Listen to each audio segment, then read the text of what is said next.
जब भारत 2024 के लोकसभा चुनावों में जा रहा है तो एक चेहरा जिस पर सबसे ज्यादा लोगों की निगाहें हैं वो है प्रधानमंत्री नरेंद्र मोदी का चेहरा। पीएम मोदी के चेहरे पर सत्तारूढ़ भारतीय जनता पार्टी एक बार फिर चुनावी मैदान में जा रही है। पीएम मोदी के चेहरे, उनकी गारंटी के नारे और तीसरी बार सत्ता में आने के उनके अपने आत्मविश्वास के बीच हम बात करने वाले हैं उनके ही जीवन की, उनकी ही जिंदगी की। नमस्कार, मैं हूं उत्कर्ष चतुर्वेदी और आप देख रहे हैं अमर उजाला की खास पेशकश नेताजी की कुंडली, जिसमें आज हम जानेंगे प्रधानमंत्री नरेंद्र मोदी की सियासी और उनकी व्यक्तिगत जीवन की कुंडली के बारे में। प्रधानमंत्री नरेंद्र मोदी ने 30 मई 2019 को भारत के प्रधानमंत्री के रूप में दूसरी बार शपथ ली थी। वो देश के पहले ऐसे प्रधानमंत्री बने जिनका जन्म देश की आजादी के बाद हुआ था, यानी कि आजाद भारत में हुआ था।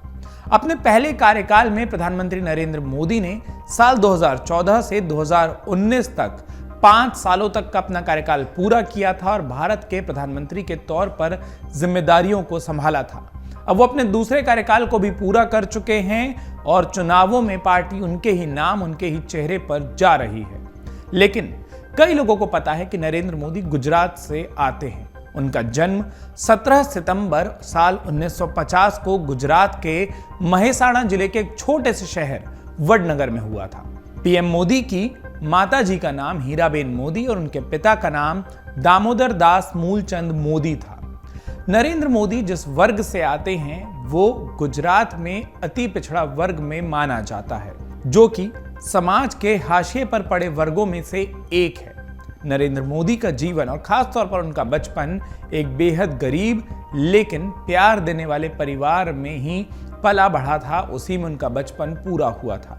जीवन की शुरुआती कठिनाइयों ने न केवल कड़ी मेहनत के कई सारे मूल्यों को नरेंद्र मोदी को सिखाया, बल्कि आम लोगों और खास तौर पर गरीब तबके के कष्टों से भी नरेंद्र मोदी तभी रूबरू हो गए थे।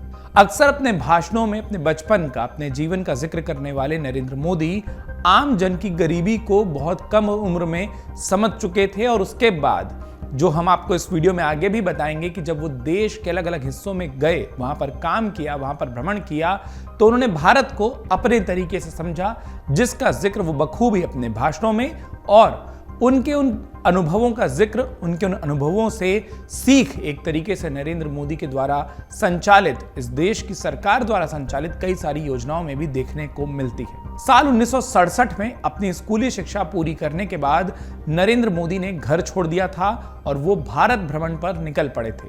इस दौरान वो उत्तरी भारत में गए, खासतौर पर हिमालय, उत्तर भारत के कई राज्यों जिसमें कि हिमाचल और उत्तराखंड प्रमुख हैं, और उत्तर पूर्वी राज्यों में भी वो भ्रमण पर गए। इसके बाद वो वापस मूल धारा में लौटे और जो एक तरफ उनके मन में विचार आ रहा था सन्यासी के जीवन का, उसको उन्होंने त्यागा। साल 1972 में वो राष्ट्रीय स्वयंसेवक संघ में शामिल हुए, उससे जुड़ गए। आरएसएस में नरेंद्र मोदी की जिम्मेदारियां समय के साथ साथ बढ़ती चली गई। साल 1978 में वडोदरा में वो विभाग प्रचारक बने, तो 2 साल बाद यानी कि साल 1980 में दक्षिण गुजरात और सूरत के लिए संघ के संभाग प्रचारक वो नियुक्त हो गए। साल 1987 में नरेंद्र मोदी ने राष्ट्रीय स्वयंसेवक संघ से बीजेपी का दामन थामा, वो बीजेपी में शामिल हुए और जो राजनीति है, यहां से उनका राजनीति का करियर एक तरीके से शुरू होता है। 1987 में बीजेपी में शामिल होते ही वो गुजरात इकाई के महासचिव बनाए गए और उसका कारण था संघ में किए गए उनके काम। इसी साल एएमसी यानी कि अहमदाबाद म्युनिसिपल कॉरपोरेशन के चुनावों में भाजपा की जीत हुई, जिसमें नरेंद्र मोदी का महत्वपूर्ण योगदान था। 1987 का साल नरेंद्र मोदी की राजनीति के लिए बेहद महत्वपूर्ण साल था। वो इसी साल भाजपा में आए, चुनावों में काम करने का आते साथ मौका मिल गया, जिसमें भाजपा को सफलता भी मिली। और इसके बाद उस वक्त भाजपा के कद्दावर नेता लालकृष्ण आडवाणी एक न्याय यात्रा शुरू कर रहे थे। नरेंद्र मोदी 1987 में ही इस न्याय यात्रा का हिस्सा बने। इसके बाद गुजरात में विधानसभा के चुनाव हुए, जिसमें नरेंद्र मोदी की सक्रिय भूमिका थी। लेकिन हम जिक्र करना चाहेंगे साल 1995 में हुए गुजरात विधानसभा के चुनावों का। इस चुनाव में भाजपा को बम्पर जीत मिली। बड़ी जीत हासिल हुई। 182 विधानसभा में से भाजपा ने 121 सीटों पर जीत का परचम लहराया और इस जीत में रणनीति बनाने वाले नरेंद्र मोदी का कद भारतीय जनता पार्टी में, गुजरात और देश की राजनीति में और तेजी से बढ़ने लगा। गुजरात की जीत का इनाम उन्हें मिला और वो भाजपा के राष्ट्रीय सचिव बन गए। राष्ट्रीय सचिव के तौर पर कई राज्यों में काम करने के बाद नरेंद्र मोदी को साल 1998 में भाजपा के राष्ट्रीय महासचिव संगठन की जिम्मेदारी दी गई। साल आम चुनाव हुए। आम चुनावों की रणनीति पर नरेंद्र मोदी एक बार फिर जुड़े और इन्हीं आम चुनावों की रणनीति के दौरान उस वक्त के तमाम जो कद्दावर भाजपा नेता थे उनसे नरेंद्र मोदी का संपर्क बेहतर हुआ। साल 1999 में देश के प्रधानमंत्री बनने वाले अटल बिहारी वाजपेयी नरेंद्र मोदी पर खूब भरोसा करते थे, क्योंकि 1998 में संगठन की जिम्मेदारियों को निभाते हुए नरेंद्र मोदी ने कई ऐसी योजनाएं रखी थी जिनका भाजपा को आम चुनाव में फायदा भी हुआ था। और इसी स्नेह, इसी लगाव और इसी भरोसे को और ज्यादा दिखाते हुए जब साल 2001 में गुजरात में सत्ता परिवर्तन की बात हुई तो नरेंद्र मोदी पर भारतीय जनता पार्टी के उस वक्त के शीर्ष नेतृत्व ने भरोसा जताया और साल 2001 में उन्हें गुजरात भेजा गया। वहां पर बतौर मुख्यमंत्री नरेंद्र मोदी गुजरात की सियासत में उतरे। यानी कि जो नरेंद्र मोदी अक्सर अपने भाषणों में कहते हैं कि जब वो पहली बार गुजरात विधानसभा में गए तो बतौर मुख्यमंत्री गए और जब वो पहली बार लोकसभा में आए तो बतौर प्रधानमंत्री आए। 2001 में नरेंद्र मोदी जब गुजरात के मुख्यमंत्री बने तो एक साल के भीतर ही उन्होंने ढेर सारे काम करने की कोशिश की और इन कामों का ही नतीजा रहा कि अगले ही साल यानी कि साल 2002 में जब गुजरात में विधानसभा के चुनाव हुए तो वो दोबारा मुख्यमंत्री पद पर काबिज हुए। इसके बाद उनके पास पूरे 5 साल का कार्यकाल था। 5 सालों में खूब सारे काम किए गए और आने वाले सालों में जो विधानसभा चुनाव हुए यानी कि 5 साल बाद 2007 में और उसके 5 साल बाद 2012 में लगातार वो चुनाव जीतते गए और 4 बार गुजरात के मुख्यमंत्री बने। गुजरात के सबसे लंबे समय के मुख्यमंत्री बने रहने का रिकॉर्ड भी इस दौरान नरेंद्र मोदी ने अपने नाम पर हासिल कर लिया। नरेंद्र मोदी ने इस दौरान गुजरात में कई सारे काम किए जो बाद में राष्ट्रीय राजनीति में उनकी पहचान बन गए, जिसके कारण राष्ट्रीय राजनीति में लोग उन्हें देखने लगे और इन कामों की चमक गुजरात से बाहर भी फैली, जिसके कारण नरेंद्र मोदी के नाम को देश भर में भी कई लोगों ने जाना।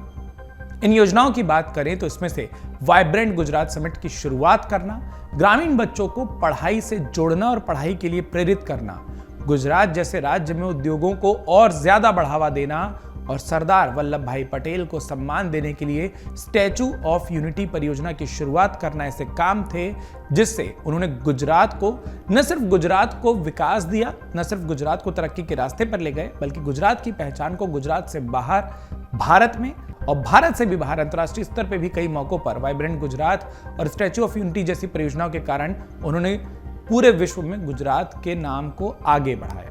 नरेंद्र मोदी की इसी बढ़ती लोकप्रियता और लगातार उनके विकास को ध्यान में रखते हुए, कामों को ध्यान में रखते हुए भारतीय जनता पार्टी ने साल 2013 में उन्हें अगले साल यानी कि 2014 में होने वाले आम चुनावों के लिए, लोकसभा चुनावों के लिए भाजपा की ओर से प्रधानमंत्री पद का उम्मीदवार घोषित कर दिया और यहां से नरेंद्र मोदी राष्ट्रीय राजनीति में चमकने लगे। साल 2014 और 2019 के संसदीय चुनावों यानी कि लोकसभा चुनावों में नरेंद्र मोदी के नेतृत्व में भारतीय जनता पार्टी ने पूर्ण बहुमत हासिल किया। इससे पहले आखिरी बार भारत में साल 1984 में हुए चुनावों में किसी दल को पूरा बहुमत मिला था, यानी कि वो अपने दम पर सरकार बनाने में सक्षम थे। बतौर प्रधानमंत्री अपने 10 साल के कार्यकाल में पीएम मोदी ने ढेर सारी योजनाओं पर काम किया। विदेश नीति की उनकी सराहना होती है। पड़ोसी मुल्कों के सामने जरूरत पड़ने पर सख्ती और जरूरत पड़ने पर दोस्ती भी उन्होंने निभाई है। देश के गरीब से लेकर आम लोगों के लिए बनी कई नीतियों और योजनाओं ने पीएम मोदी की लोकप्रियता में लगातार इजाफा किया है और इसी के कारण भाजपा उनके ही चेहरे पर लगातार अब विधानसभा हो या आने वाले लोकसभा चुनाव हो, उन्हीं के चेहरे पर जाना चाहती है। पीएम मोदी अपनी जिन योजनाओं पर सबसे ज्यादा जोर देते हैं, जिनका सबसे ज्यादा जिक्र करते हैं, जो योजनाएं एक तरीके से कहा जाता है कि पीएम मोदी के दिल के करीब हैं, जिसको उन्होंने सरकार में आने के बाद देश भर में इंप्लीमेंट किया है, देश भर पे जमीन पर उतारा है, अगर उनका जिक्र किया जाए तो सबसे पहले एक नारा आता है, सबका साथ, सबका विकास, सबका विश्वास। इस वाक्य से प्रेरित पीएम मोदी ने भारत के शासन व्यवस्था में एक ऐसे बदलाव की शुरुआत की जो कि समावेशी यानी सबको साथ लेने वाला था, विकास पर केंद्रित था और भ्रष्टाचार से मुक्त था। ढेर सारी अंतर्राष्ट्रीय एजेंसियों ने इस बात को माना है कि प्रधानमंत्री नरेंद्र मोदी के नेतृत्व में भारत में गरीबी रिकॉर्ड गति से खत्म हो रही है, कम हो रही है। आज अगर बात की जाए उन योजनाओं की जो कि पूरी दुनिया में प्रधानमंत्री नरेंद्र मोदी के सामने एक तरीके से एक मिसाल के तौर पर देखी जाती हैं, तो उनमें से एक है दुनिया का सबसे बड़ा स्वास्थ्य सेवा कार्यक्रम आयुष्मान भारत। 50 करोड़ से अधिक भारतीयों को कवर करते हुए आयुष्मान भारत के गरीब और मध्यम वर्ग को बेहतर लेकिन सस्ती स्वास्थ्य सेवा सुनिश्चित कर रहा है। साल 2016 में प्रधानमंत्री नरेंद्र मोदी ने गरीबों को मुफ्त में रसोई गैस कनेक्शन देने की योजना चलाई थी। इस योजना का नाम था प्रधानमंत्री उज्ज्वला योजना। 7 करोड़ से अधिक लाभार्थियों तक ये योजना पहुंची और इससे धुआं मुक्त रसोई इस देश में बनाने में एक बेहतर मदद मिली, एक बड़ी मदद मिली। इस योजना की अधिकांश लाभार्थी महिलाएं ही थी। आजादी के बाद से 70 सालों तक इस देश के 18,000 गांव ऐसे थे जहां बिजली नहीं पहुंची थी, लेकिन पिछले 10 सालों में प्रधानमंत्री नरेंद्र मोदी के नेतृत्व में खास तौर पर ध्यान दिया गया कि वो हिस्से जो कि अछूते रह गए हैं विकास से, वहां पर जोर दिया जाए और वहां बिजली भी पहुंची। प्रधानमंत्री नरेंद्र मोदी अपने भाषणों में एक बात का जिक्र करते हैं कि कोई भी भारतीय बेघर नहीं होना चाहिए और इसी को ध्यान में रखते हुए साल 2014 से 2019 के बीच इस देश में 1.25 करोड़ से भी ज्यादा घर बनाए गए। अब बात कृषि की कर ले, क्योंकि प्रधानमंत्री नरेंद्र मोदी जब अक्सर कृषि क्षेत्र का जिक्र करते हैं तो वे कहते हैं कि यह क्षेत्र उनके काफी करीब है। साल 2019 के अंतरिम बजट के दौरान सरकार ने किसानों के लिए पीएम किसान सम्मान निधि के रूप में एक मौद्रिक प्रोत्साहन योजना की शुरुआत की थी, लेकिन 2019 के आम चुनावों में जब सरकार आ गई तो इस योजना को और बड़ा किया गया, सभी किसानों को उसमें शामिल किया गया और करीब हर साल 87,000 करोड़ रुपए किसान कल्याण के लिए भारत सरकार खर्च करती है। 2 अक्टूबर 2014 को प्रधानमंत्री नरेंद्र मोदी ने महात्मा गांधी की जयंती पर पूरे देश में स्वच्छ भारत मिशन की शुरुआत की थी। प्रधानमंत्री हाथों में झाड़ू लेकर निकले थे और उस वक्त किसी ने नहीं सोचा था कि प्रधानमंत्री ऐसी चीजों पर भी बात करेंगे, लेकिन पीएम मोदी के हाथ में झाड़ू पकड़ने का असर यह हुआ कि स्वच्छ भारत मिशन एक जन आंदोलन में तब्दील हो गया। आंकड़ों में इसकी सफलता भी दिखाई देती है। साल 2014 में स्वच्छता कवरेज इस देश में 38% था, जो आज बढ़कर 99% हो गया है। कई राज्यों और केंद्र शासित प्रदेश में खुले में शौच मुक्त जो दिक्कतें होती थी वो दूर हो गई है, यानी कि अब वहां पर खुले में शौच नहीं होती और अब इस देश की तमाम जो जीवनदायिनी नदियां हैं उनकी स्वच्छता पर भारत सरकार तेजी से काम कर रही है। अब बात विकास के दूसरे इंजन की कर लें तो पीएम मोदी ने भारत को दुनिया के नक्शे में एक पावर हाउस में बदलने के लिए मेक इन इंडिया अभियान की शुरुआत की। इस प्रयास के जो शुरुआती परिणाम सामने आए वो कई लोगों और देशों के लिए भी चौंकाने वाले थे। एक उदाहरण आपको दे देते हैं। 2014 में भारत में मोबाइल बनाने की सिर्फ 2 यूनिट थी, जो 2019 में यानी कि 5 सालों में ही बढ़कर 122 हो गई। प्रधानमंत्री नरेंद्र मोदी की विदेश नीति की पहल ने दुनिया के सबसे बड़े लोकतंत्र की वास्तविक क्षमता और भूमिका को पूरी दुनिया के सामने सशक्त तरीके से रखा है। पीएम मोदी विदेश नीति को लेकर कितने ज्यादा जागरूक हैं, इसका अंदाजा 2 मौकों पर बखूबी देखने को इस देश को मिला और दुनिया को भी मिला। जब पहली बार उन्होंने शपथ ली तो सार्क देशों के सभी प्रमुखों की उपस्थिति वहां पर थी, तब उन्होंने अपनी शपथ ली थी। और जब वो दूसरी बार शपथ ले रहे थे तो बिम्स्टेक नेताओं को उन्होंने अपनी शपथ में आमंत्रित किया था। संयुक्त राष्ट्र महासभा में उनके संबोधन की दुनिया भर में सराहना हुई है। पीएम मोदी 17 साल की लंबी अवधि के बाद नेपाल जाने वाले, 28 साल के बाद ऑस्ट्रेलिया जाने वाले, 31 साल के बाद फिजी और 34 साल के बाद सेशल्स और यूएई के द्विपक्षीय दौरे पर जाने वाले पहले भारतीय प्रधानमंत्री बने। पदभार संभालने के बाद से प्रधानमंत्री नरेंद्र मोदी ने यूनाइटेड नेशन, ब्रिक्स, सार्क और G20 समिट में भाग लिया है, जहां पर अक्सर दुनिया के बड़े बड़े नेताओं के साथ उनकी जो केमिस्ट्री है वो देखने को मिलती है और साथ में पीएम मोदी की अपनी वैश्विक छवि और उसके कारण भारत का जो मजबूत कद है वो भी देखने को मिलता है। और उसका एक उदाहरण भारत में हुई G20 समिट भी थी, जिसमें दुनिया के तमाम बड़े नेता जो तमाम बड़े राष्ट्राध्यक्ष थे, वो भारत के मंच पर मौजूद थे। प्रधानमंत्री नरेंद्र मोदी की विदेश नीति की सराहना होती है, लेकिन ये सराहना सिर्फ कागजों पर नहीं है। बात की जाए सऊदी अरब के सर्वोच्च नागरिक सम्मान की, तो किंग अब्दुल अजीज सैर सम्मान से प्रधानमंत्री नरेंद्र मोदी सम्मानित हो चुके हैं। रूस के भी शीर्ष सम्मान the order of saint Andrew the apostle सम्मान से, फिलिस्तीन के grand collar of the state of फिलिस्तीन, अफगानिस्तान के अमीर अमानुल्लाह खान अवार्ड, यूए के जायद मेडल और मालदीव के निशान इजुद्दीन सम्मान से प्रधानमंत्री नरेंद्र मोदी सम्मानित हो चुके हैं। साल 2018 में शांति और विकास में उनके योगदान के लिए उनको प्रतिष्ठित सियोल शांति पुरस्कार भी दिया गया। प्रधानमंत्री नरेंद्र मोदी की जो योजनाएं हैं, जो नीतियां हैं, वो भारतवासियों के लिए कितनी कारगर हैं, हमने शुरुआत में आपको बताया, लेकिन दुनिया में भी उनके कई ऐसे आइडिया हैं जिनको बखूबी माना गया। अंतर्राष्ट्रीय योग दिवस मनाने के नरेंद्र मोदी के आग्रह को संयुक्त राष्ट्र में अच्छी प्रतिक्रिया मिली। पहले दुनिया भर में कुल 177 देशों ने एक साथ मिलकर 21 जून को संयुक्त राष्ट्र में अंतर्राष्ट्रीय योग दिवस के रूप में जो उस दिन को घोषित करने का प्रस्ताव था उसे पारित किया, और अब दुनिया भर में योग की तस्वीरें हम अक्सर देखते रहते हैं, खासतौर पर अंतर्राष्ट्रीय योग दिवस के दिन भी। सोशल मीडिया पर प्रधानमंत्री नरेंद्र मोदी बड़ी मजबूती से उपस्थित है। वो ट्विटर पर लोगों से बात करते हैं, जिसे अब एक्स कहा जाता है, जवाब भी देते हैं, लोगों की जो विचार हैं उन्हें रखते भी हैं। मन की बात के माध्यम से भी लोगों के विचार बताते हैं, प्रधानमंत्री को लिखी चिट्ठियों का भी वो जिक्र करते हैं। भारत के सबसे ज्यादा टेक्नोसेवी नेता के रूप में पीएम मोदी को देखा जाता है। लोगों तक पहुंचने और उनके जीवन में बदलाव लाने के लिए वो सोशल मीडिया का बखूबी उपयोग करते हैं। अगर सोशल मीडिया प्लेटफॉर्म्स की बात की जाए तो वो फेसबुक, ट्विटर यानी कि अब x, Instagram, sound cloud, LinkedIn, Weibo और भी प्लेटफॉर्म्स पर बहुत ज्यादा सक्रिय हैं। जैसा हमने आपको बताया, लोगों से बात करना, तमाम जो उनके नारे हैं जो कि सामाजिक आंदोलन में बदल गए, जिसमें बेटी बचाओ बेटी पढ़ाओ जैसा नारा है, माई डॉटर माई प्राउड जैसा नारा है, ये तमाम हैशटैग हैं जो उन्होंने जब सोशल मीडिया पर लिखे तो देश के कई अलग अलग हिस्सों से प्रधानमंत्री नरेंद्र मोदी को लोगों ने संदेश भेजे और पीएम मोदी ने उन सभी संदेशों का जवाब देने की भी कोशिश की। सोशल मीडिया के जरिए वो देश में ढेर सारे बदलावों और विचारों को हर घर तक पहुंचाने की कोशिश करते हैं। अब राजनीति से परे प्रधानमंत्री नरेंद्र मोदी के बारे में अगर कुछ बात की जाए तो उन्हें पसंद क्या है? उन्हें लिखना पसंद है। उन्होंने कुछ कविताओं को भी लिखा है तो कई किताबें भी लिखी हैं।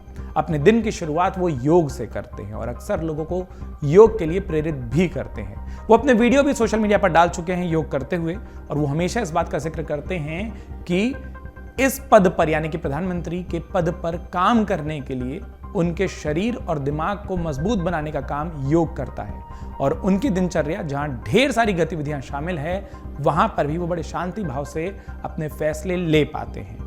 अक्सर प्रधानमंत्री नरेंद्र मोदी को देखा जाता है कि उन्हें संगीत में भी खूब रुचि है। ऐसे कार्यक्रमों में जहां संगीत हो, जहां नृत्य हो, तो वो अक्सर अपने हाथों से थाप देते या फिर वहां पर मौजूद वाद्य यंत्रों को बजाने की कोशिश करते भी देखे जाते हैं। बच्चों से भी उनका अनूठा लगाव है। खूब वो बच्चों से इंटरेक्ट करते, उनसे मिलते, उनके साथ खेलते भी नजर आते हैं। इन सब के बीच में प्रधानमंत्री नरेंद्र मोदी जब वापस चुनावी मैदान में आते हैं तो अपनी भाषण शैली से भी लोगों को खूब आकृष्ट करते हैं, अपनी तरफ आकर्षित करते हैं। तो प्रधानमंत्री नरेंद्र मोदी की चुनावी कुंडली आपने जानी, और कुछ क्या है जो आप जानना चाहते हैं कमेंट बॉक्स में लिखकर इस वीडियो पर अपनी राय आप जरूर जाहिर करें, और साथ में कौन से ऐसे नेता हैं जिनकी चुनावी कुंडली आप जानना चाहेंगे वो भी हमको जरूर बताइए।